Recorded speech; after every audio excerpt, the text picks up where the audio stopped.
Hey friends, it's Len here at 1A Auto. Today I'm working on a 2007 Toyota FJ Cruiser, and I want to show you how to do a rear door inside door handle. It's going to be a very easy job. I want to be the one that shows you how to do it. If you need this or any other part, you can always check us out at 1aauto.com. Thanks. So I'll just show you on the new one real quick. This is what we're dealing with. You've got a little clip back here. All I'm going to do is stick my pocket screwdriver in like this. I'm going to push down on this ear until it forces this clip out. Once it comes out, you just slide off the old handle. So here we go. Pocket screwdriver. There goes my little clip. The handle's just going to slide right off, just like that. Take a look at it. All right. Over here we have our 2007 Toyota FJ inside rear door handle, or rear inside door handle, I guess you would say. That's what the back side looks like. Got our little clip that we pulled out. Here's our new one. Brand new clip.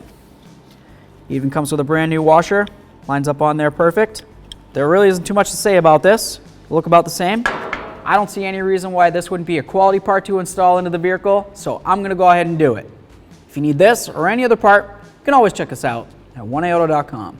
Thanks.